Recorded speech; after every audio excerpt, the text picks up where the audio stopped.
Okay, good afternoon. Thank you all for joining us today. My name is Ayanna Pressley. I'm the Congresswoman for the Massachusetts 7th Congressional District. Thank you to Representative Bush, my sister in service, who is certainly not new to this advocacy. I'm grateful for your steadfast sisterhood and support. Thank you to this broad and diverse coalition of justice seekers who have stood shoulder to shoulder with us, pushing on this priority. And I want to underscore this for years, for many years. Today, on Human Rights Day, we call on President Biden to do the right thing, to use his clemency authority to commute the death sentences of the 40 individuals on death row, to re-sentence them to a prison term, and to save lives. State-sanctioned murder is not justice. And the death penalty is a cruel, racist, and fundamentally flawed punishment that has no place in our society. It is deeply discriminatory and has disproportionately been weaponized against Black, brown, and low-income families for far too long. It is long past time for President Biden to make good on his campaign promise to address the federal death penalty. With 40 days left in his presidency, we must move with urgency and ensure that history never repeats itself. We all watched with horror as the first Trump administration went on an unprecedented execution spree at the end of its first term, executing 13 people in a matter of months. That was more federal executions than the 70 years before. Let us not forget that on this very day, in 2020, Trump executed Brandon Bernard, who was a teenager at the time of his crime. Devastatingly, we know the incoming administration is poised to go on yet another execution spree. In the document formerly known as Project 2025, which we know is very clearly just Trump's agenda, they outlined their cruel plans for the DOJ to execute everyone on death row and expand its use to even more people, all while bypassing due process. It is a terrifying reality that President Biden must address now. And he can do that by commuting the sentences of everyone on death row. He has the power and he has the authority. Now, this is not only the just thing to do for President Biden as a man of faith and in honoring his campaign promise to address the federal death penalty. It's not just good policy, it is also good politics. President Biden has the support of a broad and diverse coalition of global and national grassroots organizations who support ending the federal death penalty, and many of them are standing right here today. And this is an opportunity for President Biden to use his power for healing and not harm.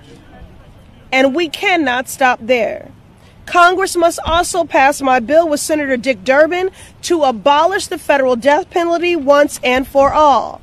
And Congress must pass our legislation, Representative Bush, myself, and Representative Jeffries, the Fixed Clemency Act, which we introduced 3 years ago at this very podium, the Fixed Clemency Act, to transform our broken clemency system. And President Biden must use his clemency authority to address mass incarceration, to reunite families, and to set our nation on a pathway to healing. Mr. President, you and you alone have the power to save lives, and you must use it. This is a matter of doing the right thing, and it is a matter of legacy. Next, we'll hear from my sister in service on so many issues of consequence, Congresswoman Cori Bush, representing Missouri's 1st Congressional District. Woo! Okay, all right. Good afternoon, everyone. And thank you to my sister in service, none other than the Representative Ayanna Pressley, for convening such an important press conference at such an important time at such a moment in time where we can shift history. And the president has the ability to do that. And everybody standing up here with us has the courage, the will, and the fortitude to keep pushing to make this happen. Today, as we heard Rep. Presley say, is Human Rights Day. A day that reminds all of us around the world of our shared responsibility to fight for dignity, to fight for justice and freedom for all people. Today's Human Rights Day falls during a lame duck session, a time when President Biden faces little political opposition to fulfilling the promises he made in 2020. Promises we've been reminding him of. Promises like ending the federal death penalty, promises to confront the long-standing injustices, and I'd like to say, like the backlog of clemency petitions that defined our so-called justice system. I'm not sure what he's waiting for, but the only time better than yesterday is today. That's why we're standing here now, to call on President Biden to take control of his legacy by addressing the thousands upon thousands of clemency petitions awaiting action. And that includes those in prison for nonviolent or drug-related offenses, elderly and chronically ill, those on death row, people with unjustified sentencing disparities, and women who were punished for defending themselves against their abusers. Behind every single petition is a human life, a life hanging in the balance. His clemency power is not just a tool. It is his responsibility, and it is power that he asked for. And among those whose lives hang in the balance, I'm going to bring up one person in particular, although there are many, and I know we will hear from them. Leonard Peltier, a symbol of the deep injustices within our justice system. Peltier has spent nearly 5 decades in prison. He is the longest living indigenous political prisoner who just turned 80 years old a few months ago. His trial was rife with prosecutorial misconduct and glaring violations of due process. And his case has drawn global condemnation, with human rights organizations, with world leaders and advocates all calling for his release. President Biden has the opportunity to finally grant Peltier the clemency he deserves. Clemency would not only free an elder whose health is failing, but also serve as a profound acknowledgement of the injustices faced by indigenous people in this country. To leave Peltier to die in prison would be a stain on this nation's conscience again. Justice demands his release.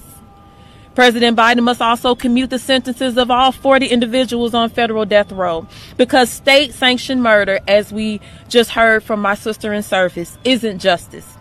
It's an irreversible failure. 1 in every 25 people on death row we know is believed to be innocent. Imagine being wrongly convicted, period.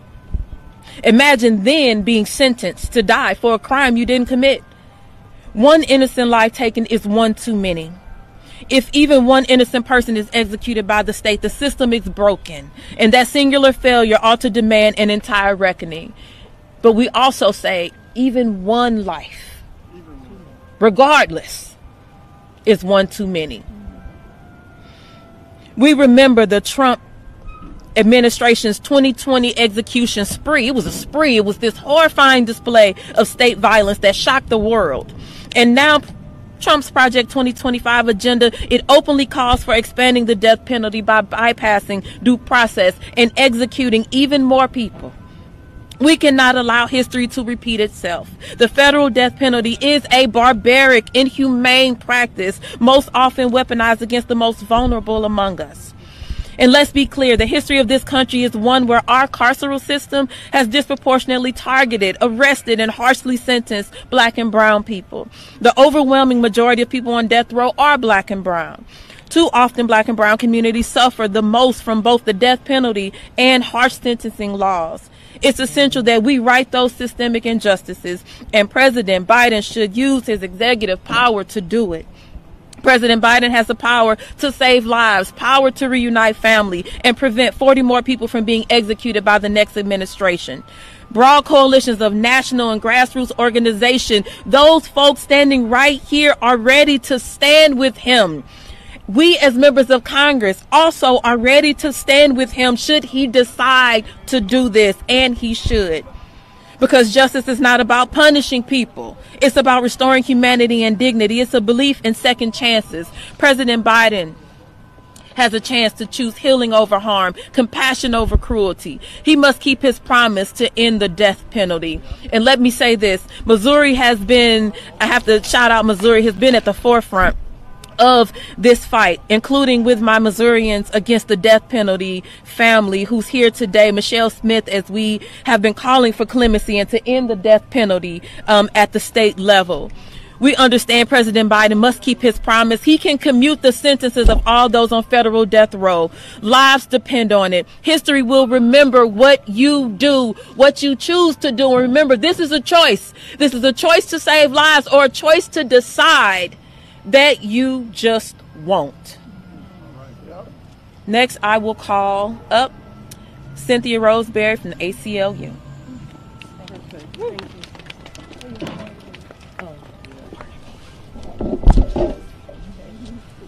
Thank you for having me here today, Representative Presley.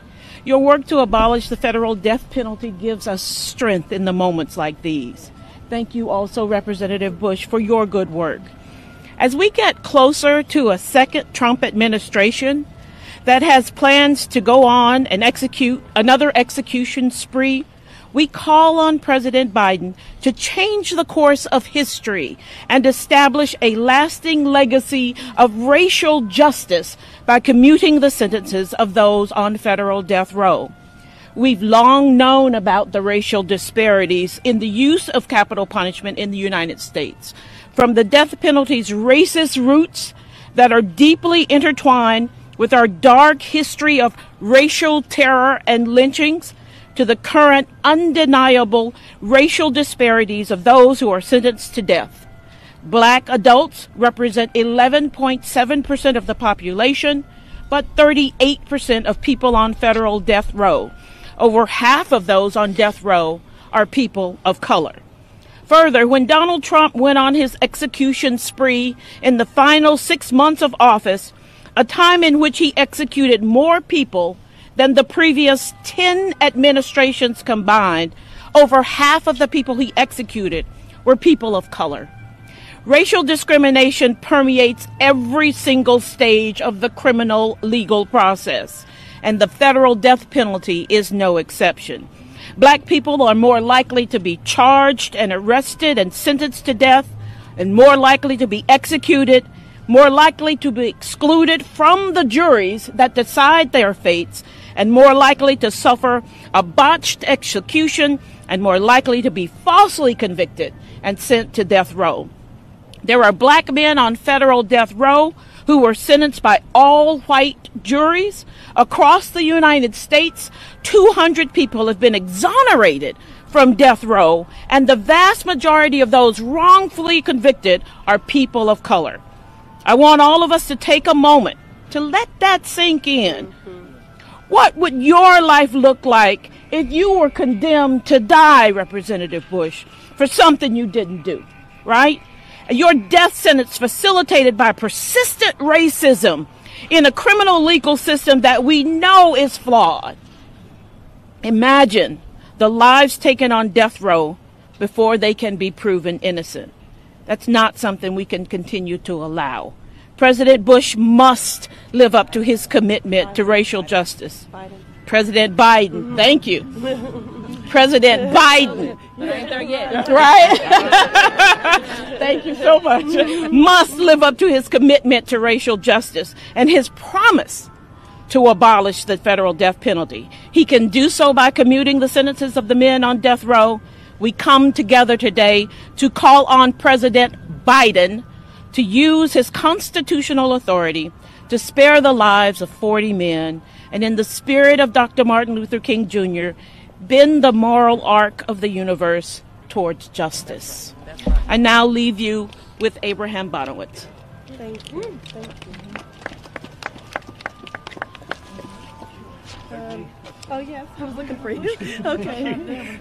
I'd like to welcome Reverend Risher and Charles Keith and Lisa Brown to stand with me. And please stand with us too. Thank you all for being here, and thank you, Representative Presley, for being such a leader on this issue. We have been proud to collaborate with you since before you even introduced the Federal Death Penalty Prohibition Act. When I called your office, the next day DeMarquin called me back, and we've been working together ever since. I also want to thank May and Ricardo, and your entire staff have been terrific. Your staff has been terrific, and we really appreciate it. Standing next to me, Lisa Brown, whose son was Christopher Villalba, who was executed by Trump in 2020. Reverend Sharon Risher, whose mother and two cousins were among the 9 victims of the Emmanuel Church massacre in 2015. Both of them will be speaking at the Rayburn Building. What is it, 22? In the Rayburn Building at 2:30.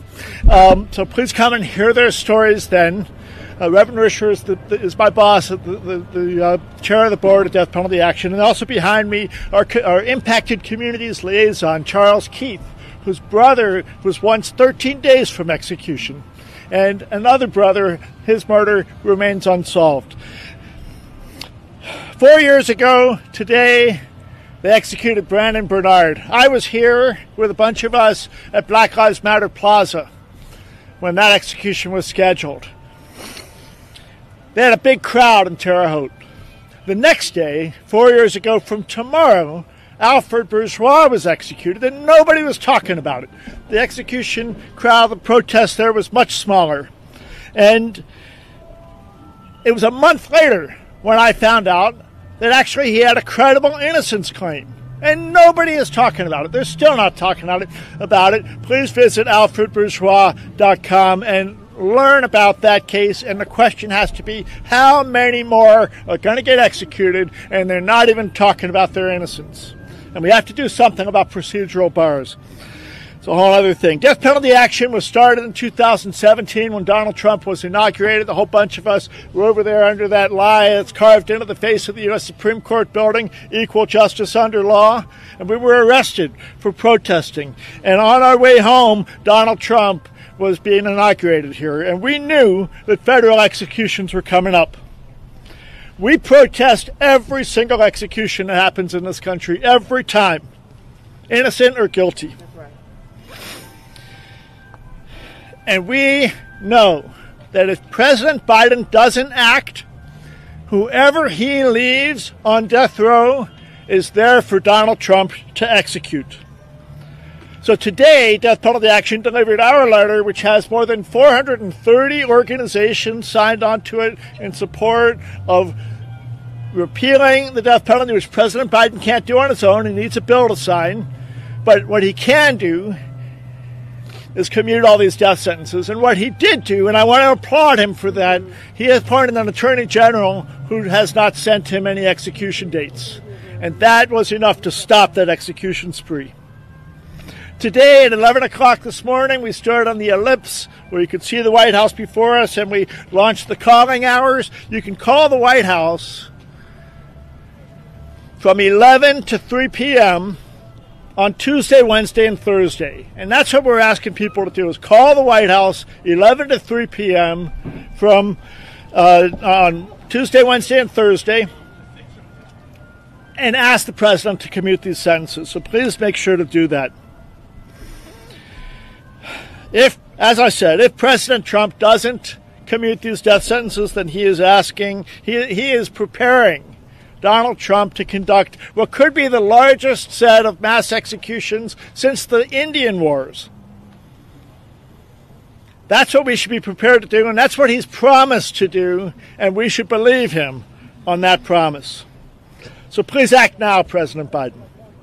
Commute all the death sentences, and also order the warden at Terre Haute to take a bulldozer to that death house, abolish the death penalty, and demolish the death house.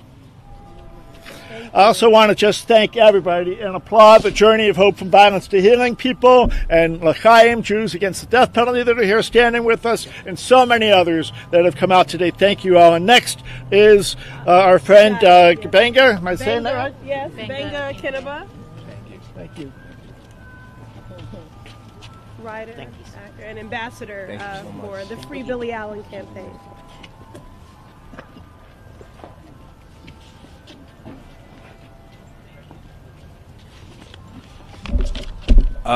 Thank you, Congresswoman Presley and Congresswoman Bush. I feel honored to be here next to you. You all always choose the hard road by doing the people's work. And I don't know if you know how many fans you have out there, but I feel honored to be here next to you, Boo. Thank you. Thank you. If we truly believe that every life is precious and every lost soul can be found, how can the death penalty stand in a just country? It cannot. It is our most lethal example of systematic injustice that in no way serves to heal the public or prevent crime. The death penalty is a lie we must untell.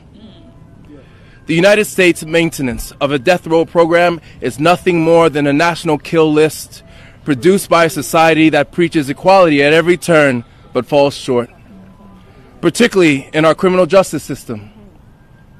In the final weeks of your administration, and after so much bloodshed at home and abroad, President Biden, you have an opportunity to redeem the lives of not only the 40 men on death row waiting to die, but their families and our communities.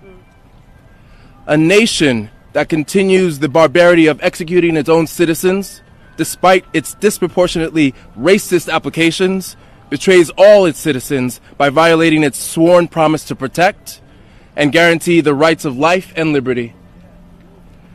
The crime committed by a society that executes its own citizens is made even greater if we carry out the execution of innocent people like my friend Billy Allen. With over 165,000 signatures and voices worldwide, we ask that President Biden grant Billy clemency and release this innocent man. An eyewitness puts Billy across town at the time of the bank robbery, and with no evidence tying him to the crime, it's time to send Billy home. Shouldn't the burden of proof to take Billy's life at the very least consist of evidence placing him at the scene of the crime? DNA? Anything? Shouldn't that be the bare minimum if we're talking about the irreversible decision to kill Billy Allen? Billy has been robbed of his entire adult life for a crime he did not commit. He was 19 when he was arrested and sent away. We are pleading with you, President Biden, to take a step towards justice and release Billy from prison. President Biden, in your final days in office, please join the broad and diverse coalition of national and grassroots organizations who support ending the federal death penalty. President Biden, on this day, on this Human Rights Day, let us dismantle the tale of two systems, creating one in which justice is not meted out by what families you are born into, but by the blind and impartial evaluation of evidence and application of justice. We are asking you, President Biden, to keep your campaign promise and commute the sentences of everyone on death row. Free Billy Allen.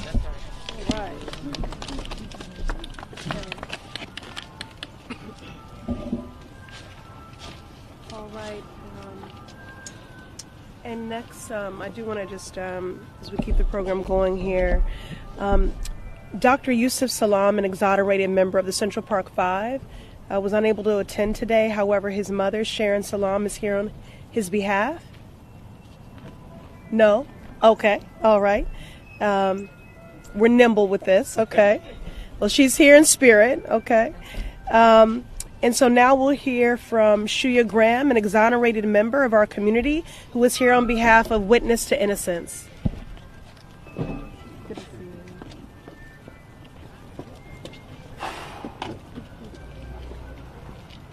Good afternoon, everyone. It is a great honor and privilege for me to be here today. My struggle started 35 years ago. I was a young 19-year-old man fighting for my life. I'm not here today because of the system. I'm here today in spite of the system. It was two young children that I never knew until later on in my life decided one day not to go to school and fight the criminal justice system and to learn about the criminal justice system. And during that time, I got a chance to know those young students. I survived 4 trials. My first trial ended in a hung jury. My second trial, I was convicted and sentenced to die. And to those who say, how do it feel to be condemned for something that you didn't do? It's an awful feeling. It's a feeling that still lives with me today, 35 years later. So as I went off to death row, those young students, they was the ones that had come up to see me, sitting in Bryan. And they said to me, Sujah Graham, we're going to get you out of here. And I said to myself, my life is finished.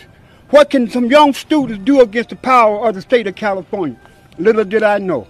After being on California's death row for over 3.5 years, my case was overturned because they systematically excluded all African Americans off the jury. And you would have think in my third trial, I would have a jury of my peers. Again, my jury ended up all white. Again, the jury couldn't determine my guilt or innocence. At this time, during my 4th trial, I'm 31 years old, been in prison 11 years. I couldn't conceive for the life of me if they convicted me how I could go back and start all over again. But I was a very fortunate man. In my 4th trial, we fought it hard to get African Americans on the jury, but it wasn't no place for them in my trial. So we ended up with an all-white jury again. But in this trial, we were very fortunate. This jury came out with a verdict saying not guilty. And I said at that time, after 7 long years, my greatest nightmare has finally come to an end. 35 years later, my friend, I'm still suffering from the consequence of a wrongful conviction. I'm here today to ask President Biden to please consider commuting the sentence of all people on the United States death row. Commuting their sentencing will make our nation a better nation. Commuting their sentence will make the criminal justice system a less violent system. So today, my friends, I ask you all to continue to do the work that will free people like myself from the cruel and unjust reality of the death penalty. We have had the death penalty for so many years in our society, and it solved no social problem. So continue to fight to end capital punishment in the United States and all over the world. Abolition today, abolition tomorrow, abolition forever. Thank you all very much. Amen.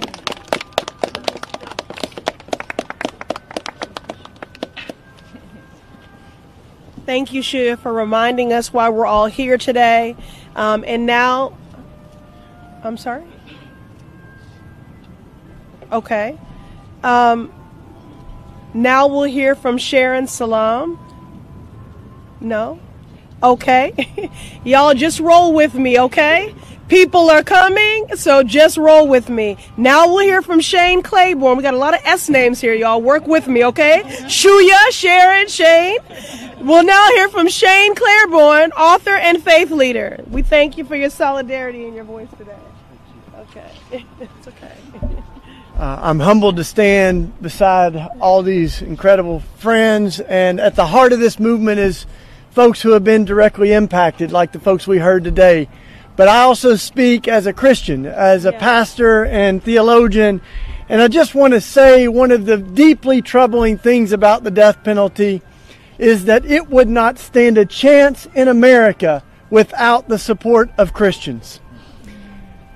In spite worshiping an executed and risen Savior who put death on display to subvert it with love and forgiveness and an empty tomb, we are still the biggest supporters of the death penalty. 90% of executions happen in the Bible Belt.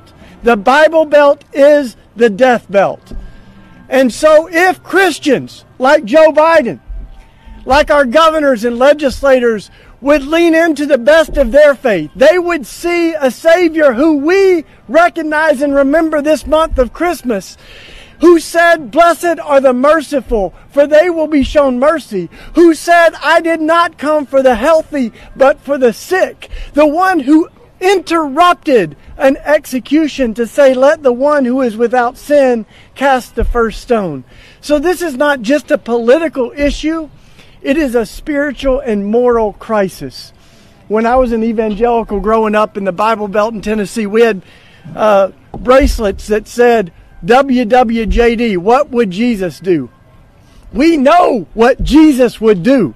Jesus shows mercy. The question today is, what would Joe Biden do? What will you do? And we are asking you to show mercy. It's unthinkable to think that God will say, you should have killed more people. We know God will say, blessed are you, for you showed mercy. We're thankful that the Pope spoke out calling for the commutations. We need all of us to show moral courage right now, especially those of us who follow Jesus. You cannot worship the Prince of Peace on Sunday and support the death penalty on Monday. So Joe Biden, we need you to commute the death sentences, demolish the death house, and abolish the death penalty. It's a gift to be here today with all of you. Bless you. Thank you. Thank you.